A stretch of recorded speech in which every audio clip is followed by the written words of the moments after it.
You're listening to A Chapter a Day, a daily podcast. The Bible comes alive as we read a chapter out loud each day.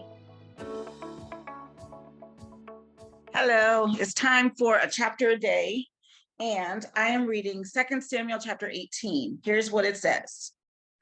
David mustered the men who were with him and appointed over them commanders of thousands and commanders of hundreds.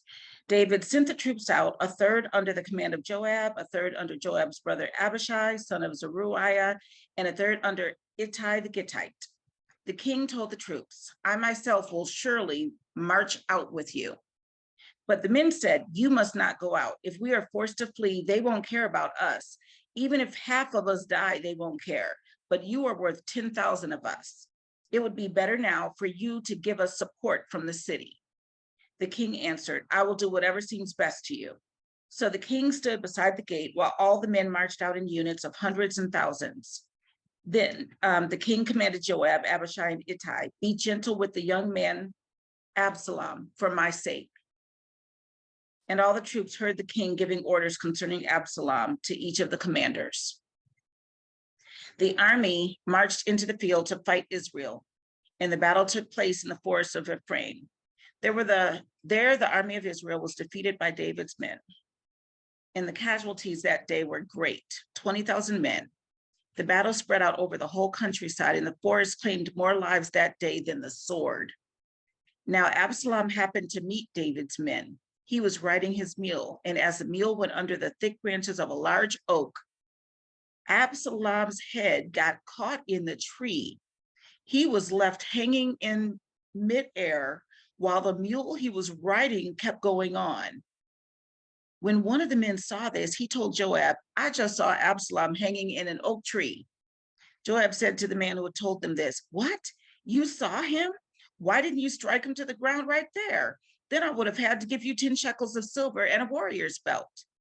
But the man replied, even if 1,000 shekels were weighed out into my hands, I would not lift my king against the king's son. I would not lift my hand against the king's son. In our hearing, the king commanded you and Abishai and Ittai, protect the young man Absalom for my sake.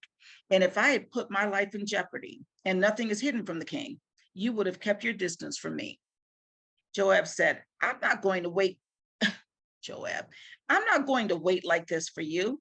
So he took 3 javelins in his hand and plunged them into Absalom's heart while Absalom was still alive in the oak tree. And 10 of Joab's armor bearers surrounded Absalom, struck him, and killed him.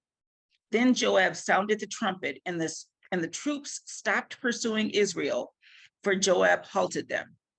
They took Absalom, threw him into a big pit in the forest, and piled up a large heap of rocks over him. Meanwhile, all the Israelites fled to their homes. During his lifetime, Absalom had taken a pillar and erected it in the king's valley as a monument to himself, for he thought, I have no son to carry on the memory of my name. He named the pillar after himself, and it is called Absalom's monument to this day. Now, Ahimaaz, son of Zadok, said, let me run and take the news to the king that the Lord has delivered him from the hand of his enemies. You are not the one to take the news today, Joab told him. You may take the news another time, but you must not do so today, because the king's son is dead. Then Joab said to a Cushite, go tell the king what you have seen. The Cushite bowed down before Joab and ran off. Ahimaaz, son of Zadok, again said to Joab, come what may, please let me run behind the Cushite. But Joab replied, my son, why do you want to go? You don't have any news that will bring you a reward. He said, come what may, I want to run. So Joab said, run. Then Ahimaaz ran by way of the plain and outran the Cushite.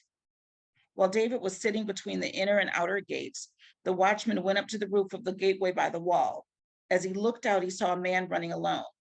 The watchman called out to the king and reported it. The king said, if he is alone, he must have good news. And the man came closer and closer.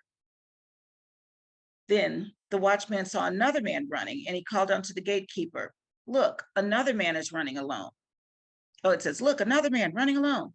The king said, he must be bringing good news too. The watchman said, it seems to me that the first one runs like Ahimaaz, son of Zadok. He's a good man, the king said. He comes with good news. Then Ahimaaz called out to the king, all is well. He bowed down before the king with his face to the ground and said, praise be to the Lord your God. He has delivered up the men who lifted their hands against my lord the king.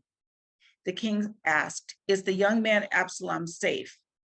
Ahimaaz answered, I saw great confusion just as Joab was about to send the king's servant and me, your servant, but I don't know what it was. The king said, stand aside and wait here. So he stepped aside and stood there. Then the Cushite arrived and said, my lord, the king, hear the good news. The Lord has delivered you today from all who rose up against you. The king asked the Cushite, is the young man, Absalom, safe? The Cushite replied, may the enemies of my lord, the king, and all who rise up to harm you be like that young man. The king was shaken. He went up to the room over the gateway and wept. As he went, he said, oh, my son, Absalom, my son, Absalom, if only I had died instead of you. Oh, Absalom, my son, my son. Wow. All right.